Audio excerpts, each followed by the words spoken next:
우리 다 같이 우리 한 목소리로 같이 읽도록 하겠습니다. 18절부터 시작.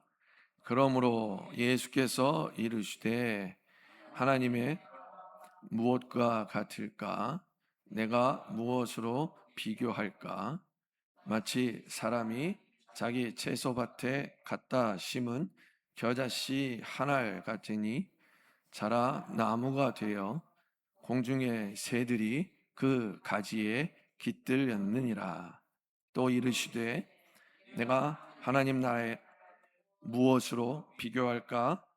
마치 여자가 가루 서말 속에 갖다 넣어 전부 부풀게 한 누룩과 같으니라 하셨더라. 아멘. 아멘.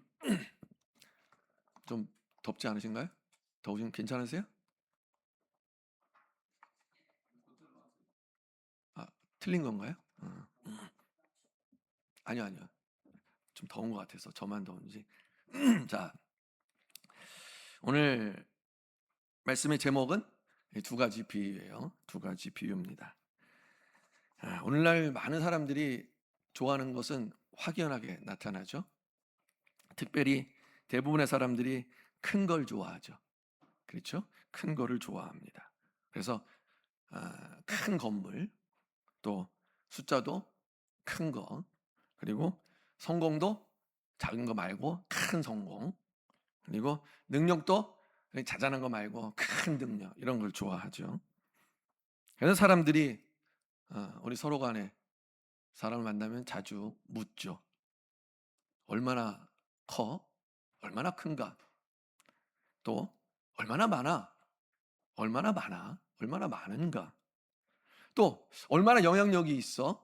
얼마나 영향력이 있는가?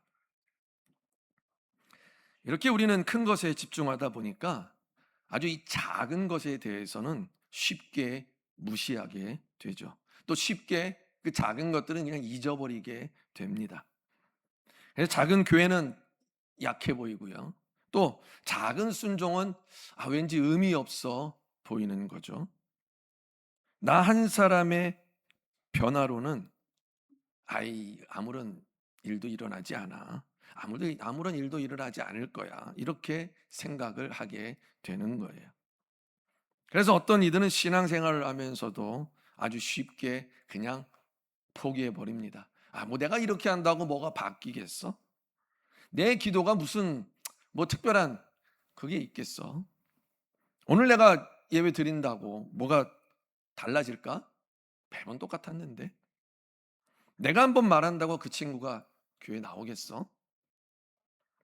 사람들이 대부분 크고 강하고 정말 대단한 그런 것들을 원하기 때문에 지금 주어진 자리에서 우리가 계속 변함없이 그대로 살아가는 것, 이것을 힘겨워하게 되는 거죠. 우리가 처음에는 열심을 가지고 시작을 합니다. 하지만 시간이 지나면 점점 이러한 마음 때문에 지치는 거죠. 그래서 맡겨진 자리는, 내가 지금 하고 있는 자리는 왠지 평범해 보이는 거예요. 다 그냥 별거 아닌 것처럼 보이게 되죠. 그래서 우리가 반복되는 삶, 이런 것들은 의미 없어 보이게 되는 거예요. 그래서 내가 그렇게 생각할 뿐만이 아니라 하나님도 지금 이 평범한 자리 말고 뭔가 좀 더 특별하고 높고 큰 그런 자리를 원하실 거다라고 생각을 하게 되는 거죠. 자, 그런데 오늘 우리가 읽은 본문의 이야기, 오늘 예수님은요, 이 하나님 나라를 설명하시죠. 하나님 나라를 설명하시면서 아주 의외의 주제를 가지고 오신 거예요. 뭡니까? 겨자씨 한 알, 그리고 누룩 한 덩어리. 예수님은 지금 하나님 나라를 설명하시려고 하는데 이 두 가지, 왜 이 하필 두 가지를 비유로 선택하셨을까요? 이 두 가지의 비유의 공통점은 분명하죠. 작다라는 거예요. 아주 작은 것. 사람들이 보기에도 너무 작죠. 그리고 아주 하찮은 겁니다. 그냥 뭐 한 개, 두 개 떨어져 있으면 그냥 버릴 거예요. 그런데 예수님은 이 두 가지를 들어서 지금 말씀을 하고 계신 겁니다. 하나님의 나라는 바로 이런 거다. 예수님은 하나님의 나라를 이야기하시면서 지금 이 겨자씨 한 알, 그리고 누룩 한 덩어리를 고르신 거예요. 이 두 비유의 공통점을 잘 살펴보면 다른 이야기가 아닙니다. 이 둘 모두 하나님의 나라가 어떻게 시작이 되고 또 어떻게 퍼져 나가서 이루어지는지를 보여주고 있는 거예요. 이것을 우리가 조금만 더 깊게 적용해서 생각해 보면은요, 이 비유는 지금 우리에게 이렇게 질문을 던집니다. 너는 지금 하나님이 주신 자리에서 잘 살아내고 있느냐? 먼저 예수님은 하나님의 나라를 채소밭에 심은 겨자씨 한 알에 비유하셨죠. 우리가 아는 것처럼 겨자씨는 작죠. 아주 작습니다. 손바닥 위에 올려놓아야, 이 가까이 이렇게 올려놓아야 보일 정도로 아주 작아요. 들깨 정도 되는 크기라는 거예요. 사실 여러분, 겨자는요, 엄밀히 말하면 나무가 아니죠. 풀이죠, 풀. 보통은 1m 정도 자라는데 이게 크게 자라면 한 3m까지도 자란다고 합니다. 그런데 예수님은 이것을 새들이 깃드는 큰 나무처럼 표현을 하고 계세요. 비유로 말씀하고 계시는 거예요. 이것은 겨자가 굴락을 이뤄요. 겨자가 하나가 심겼지만 그게 굴락을 이뤄서 퍼져나가면은요, 그렇게 보이기 때문인 겁니다. 마치 우리나라의 유채꽃 언덕 한 번쯤은 보셨죠? 그런 것처럼 아주 언덕을 노랗게 물드는 그런 풍경인 거예요. 오늘날에도 2월에서 3월에 갈릴리에 가게 되면은 언덕 전체를 노랗게 뒤덮는 그러한 겨자 굴락을 볼 수 있다고 합니다. 처음에는 보이지 않던 이 아주 겨자씨 같은 이 작은 씨앗 하나가 시간이 지나면서 이 들판 전체를 다 노랗게 물들어 놓은 거예요. 자, 우리가 여기서 놓치면 안 되는 한 가지가 더 있는데요. 아주 중요한 거예요. 겨자씨, 이 뿌려진 겨자씨는요, 그 자리를 스스로 움직이지 않는다라는 거죠. 그 자리에서 살아서 거기서 싹을 틔우며 결국에는 그 주변으로 퍼져 나가게 된다라는 겁니다. 그 주변을 바꾸어 가는 거죠. 자, 예수님은 바로 이것을 하나님 나라에 비유하고 계신 거예요. 여러분, 당시 예수님 상황을 한번 생각해 볼까요? 예수님 곁에 모인 사람들 어떤 사람들이었습니까? 아주 대단한 능력자들이었나요? 아니죠. 이들은 권력층 아니었습니다. 군인 아니었어요. 그리고 부자들 아니었어요. 갈릴리의 어부들, 그리고 세리, 그리고 평범한 일반 사람들이었던 겁니다. 그런데 하나님은 바로 이런 사람들을 통해서 이 세상을 변화시켜 나가신 거죠. 여러분, 초대교회도 마찬가지였죠. 큰 건물이 있었나요? 정치적인 권력이 있었나요? 경제적인 물질이 있었나요? 하지만 이 초대교회는 로마 제국 전체로 복음을 퍼뜨려 나가게 되죠. 바로 하나님의 나라의 능력은요, 이 세상이 원하는 그런 크기나 그런 힘에서 나오지 않는다라는 것을 분명하게 보여주고 있는 겁니다. 여러분, 당시의 사람들은 눈에 보이는 강력한 하나님의 나라를 원했어요. 그런 강력한 하나님의 나라가 우리에게 임하기를 기대했던 거죠. 그래서 침략자 로마를 무너뜨리고 세상을 뒤집는 그런 나라를 원했던 거예요. 그런데 예수님의 곁에는 누가 있습니까? 지금 이런 아주 보통의 아주 평범한 사람, 많이 아니죠. 몇 명. 그래서 사람들은 예수님을 보면 어떡합니까? 실망을 했죠. 그리고 아주 우습게 생각하며 결국엔 다 떠나갔던 거예요. 그러나 예수님은 분명하게 말씀하고 계시는 겁니다. 하나님의 나라는 겨자씨 하나와 같다. 가만히 보면은요, 하나님은 늘 작은 것으로부터 시작을 하셨어요. 여러분, 모세도 광야의 한 사람으로부터 부르기 시작했죠. 다윗도 들판의 목동일 때, 아주 작은 막내 목동일 때 부르셨어요. 그리고 지금 제자들도 갈릴리의 평범한 그런 사람들을 부르신 거예요.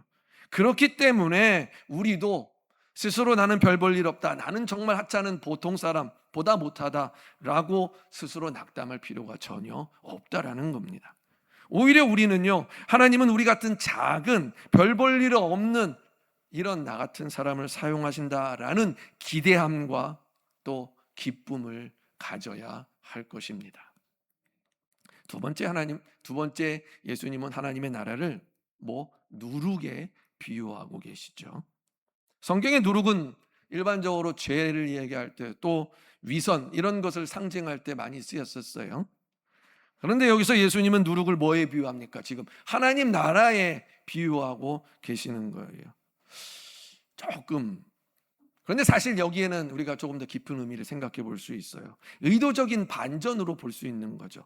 그래서 세상이 볼 때는 보잘것없고 세상이 볼 때는 아니야 라고 여겨지는 것도 하나님은 하나님의 나라를 위해서 그것을 들어서 쓰신다라는 거죠. 한 여자가 누룩 한 덩이를 밀가루 서말 속에 넣었습니다. 서말이면은요, 많은 양이에요. 오늘날로 치면 한 20kg에서 22kg 정도 되는 그 정도의 양이라고 합니다. 이 정도면은 온 가족뿐만 아니라 주변의 이웃들까지 함께 먹을 수 있을 정도의 큰 양으로, 그것을 떡이나 음식을 만들어 먹으면 그렇게 먹을 수 있는 많은 양인 거예요. 아주 작은 누룩 한 덩이가 그 전체를 변화시킬 뿐만 아니라 그 주변에까지 그 영향력을 퍼뜨려 나간다라는 의미가 담기는 거죠. 자, 여기서도 우리가 특별히 한 가지 더 살펴볼 것이 있습니다. 누룩은 시끄럽지 않다는 거예요. 또 누룩은 눈에 잘 안 띈다는 거죠. 그저 밀가루 속에 조용히 들어가는 거예요. 그리고 그저 시간이 지나면 그 속에서 그 전체를 부풀려 올리는 겁니다. 이것이 바로 하나님의 나라라는 거예요.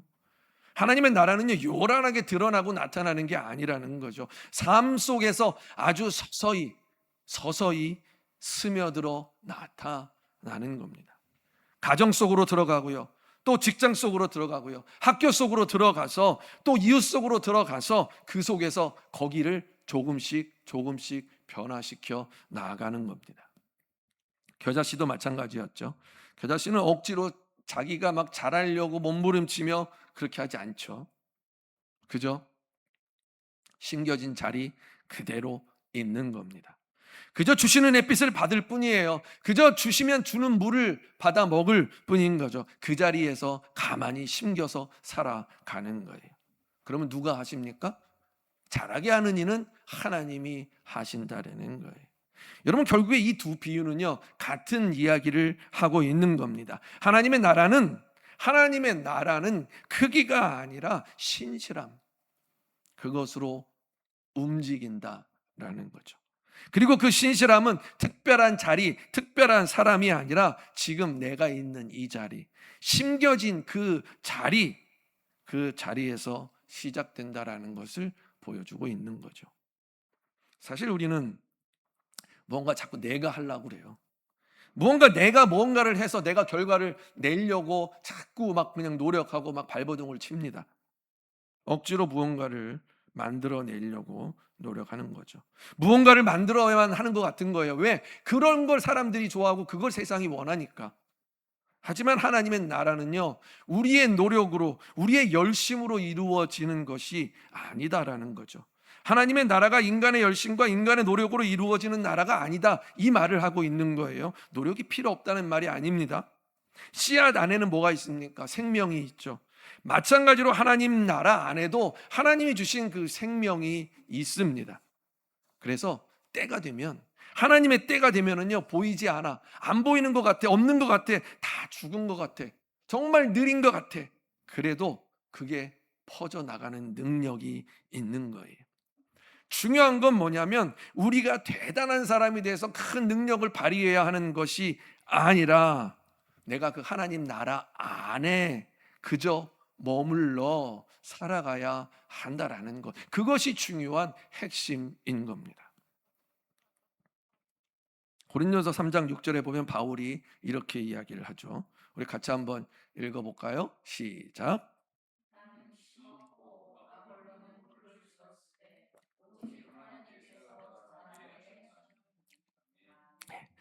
오직 하나님인 거예요. 오직 하나님께서 자라게 하시는 거예요. 우리가 할 수 있는, 우리가 하는 게 아닌 거죠. 내가 바꾸어야 하고 내가 변화시켜야 하고 내가 살려야 되고 이렇게 생각할 필요가 없는 거예요. 이렇게 생각하고 이렇게 해야만 하는데 못하니까 너무 답답하고 지치는 거죠. 그러다 보니까 힘들어서 쓰러지게도 되는 겁니다. 나는 그저 내 자리에서 나에게 맡겨진 것을 하면 되는 거예요. 내가 할 수 있는 것을 하면 되는 겁니다. 하다 보면 열매가 없어. 하다 보니까 근데 눈에 보이는 결과가 없어. 하지만 여러분, 하나님의 때가 되면은요, 하나님께서 자라게 하실 거라는 거죠. 저희 집에 토마토를 화분에다가 심었어요. 근데 물을 줘도 안 자라더라고요. 물을 주는데 싹이 안 나는 거예요. 원래 그런 줄은 몰랐어요. 이게 싹이 나는데 한 일주일 정도 걸리는 것 같더라고요. 한참 물을 줬는데 물을 너무 많이 줘서 썩었나. 물을 주는데 변화도 없고 자라지도 않는 거죠. 그러다가 싹이 하나가 나오더라고요. 그러면 좀 빨리 자랄 줄 알았더니 그것도 안 자라는 거예요.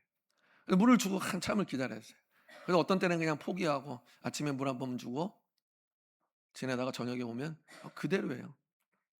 내가 볼 때는 잘하는 것 같지도 않은데 어느새 바쁘게 막 살아가다 와서 딱 보니까 얘가 꽃을 피우고 열매를 하나 맺었어요. 딱 한 개. 얼마나 기쁘든지. 열매가 없고 자라지 않는 것 같아요. 그런데 때가 되니까 다 되더라는 거죠. 오늘 예수님이 말씀하시는 거예요. 너는 겨자씨처럼, 너는 누룩처럼 되어라. 그러면 자라게 하는 것은 누가? 하나님이 하실 것이다 라는 거예요. 우리의 역할은 그저 심겨진 자리에서 변함없이 그 자리에서 살아내는 겁니다. 사실 여러분, 강요된 열심에는 뿌리가 없습니다. 자신도 믿지 않는, 나도 믿지 않는 말을 하면서 사람들 설득하려고 하면요, 결국에 그것은 그냥 모래탑과 같은 거예요. 예수님은 제자들에게 겉모습 아니죠. 직접 뭘 보여주십니까? 살아가는 걸 보여주셔요. 그래서 제자들과 같이 먹고 자고 그렇게 살아가는 걸, 그것을 가르치시고 보여주신 겁니다. 하나님의 나라는요, 남한테 보여주려고 하는 게 아니에요. 보이지 않는 자리에서 그저 예수님의 말씀대로 그렇게 살아가는 겁니다. 그것이 변화를 시키는 거예요. 하나님의 나라는 멀리 있는 것도 아닙니다. 죽어서만 가는 나라 아닙니다. 하나님의 나라는 지금 우리 가운데 이 자리에 임하는 겁니다. 그래서 중요한 것은요, 내가 어디를 갈까를 찾는 것이 아니라 지금 이 자리, 지금 내 자리에서 내가 어떻게 살아가야 하나, 이것을 찾아야 하는 거예요. 이것을 잡아야 하는 겁니다. 여러분이 서 있는 그 가정이 바로 하나님의 나라의 시작이에요. 여러분의 남편으로, 아내로, 또 부모로, 또 자녀로 살아가는 그 자리가 바로 하나님의 나라의 자리입니다. 그래서 가족과 함께 예배드리는 것, 서로를 위해서, 가족을 위해서 기도하는 것, 또 한마디 한마디를 할 때 조심하고 서로를 존중하는 것, 그리고 서로를 용서하고 아끼는 것, 이러한 작은 순종들이 바로 겨자씨이고 누룩인 겁니다. 직장도 마찬가지죠. 정직하게 일하고 사람을 함부로 가진 것이나 외모로 판단하지 않고 나의 욕심 때문에 양심을 저버리지 않고 이러한 삶을 통해서 바로 하나님의 나라가 그 직장 가운데 임하는 것입니다. 학교도 마찬가지예요. 친구를 함부로 대하지 않고 내가 정직하게 살아가면서 약한 친구의 편에 설 수 있는 것, 바로 이것이 하나님 나라의 시작인 겁니다. 우리는 뭔가 내가 대단한 일을 해야만 하나님의 나라가 임하다, 이렇게 생각할 때가 많이 있어요. 하지만 하나님은 오늘 본 것처럼 아주 작은 충성을 사용하신다라는 거예요. 누룩은 조용하지만 결국에 주변으로 다 퍼져나가서 주변을 변화시켰죠. 겨자씨도 작지만 결국에는 자라서 주변을 변화시킨 것입니다. 오늘 우리가 바라는 진짜 하나님의 나라 역시 이렇다라고 예수님이 비유로 말씀하시는 겁니다. 오늘도 하나님은 작은 겨자씨 하나를 찾고 계시죠.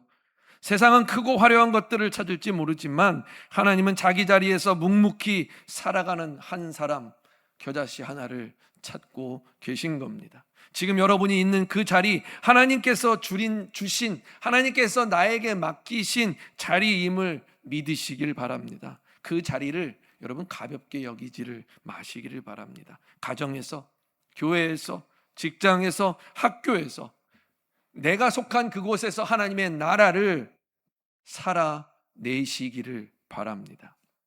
오늘 예수님은 우리에게 묻고 계신 거죠. 네가 지금 어디 있느냐? 뭘 찾고 있느냐? 너무 대단한 큰 나무가 되려고 여러분 몸부림치지는 마시기 바래요. 지금 그 자리에서 작은 씨앗처럼 그렇게 살아내시기를 바랍니다. 그러면 누가? 나머지는 하나님께서 하실 것이다 라는 거예요. 작은 겨자씨 하나가 들판을 바꾸듯이, 작은 누룩 하나가 반죽 전체를 부풀리듯이 여러분 한 사람의 삶을 통해서 하나님의 나라가 여러분이 속한 가정과 직장과 회사와 학교에서 주변으로 퍼져 나아갈 것입니다. 살아가다 보면 다른 사람을, 다른 자리를 부러워할 때가 많잖아요. 다른 사람의 자리를 부러워할 필요가 전혀 없다라는 거예요. 지금 하나님께서 나에게 마련하신 자리에서 한결같이 살아내시기를 바랍니다. 바로 거기에서 하나님의 나라가 시작될 것입니다. 하나님은 큰 사람을 찾는 게 아니에요. 하나님은 하나님 나라를 살아낼 아주 작은 겨자씨를 찾으시는 겁니다. 지금 여러분이 있는 그 자리에서 하나님의 나라를 살아내시기를 바랍니다. 그러면 잘하게 하시는 분은 하나님이 하실 거다라는 것을 믿으시기 바랍니다.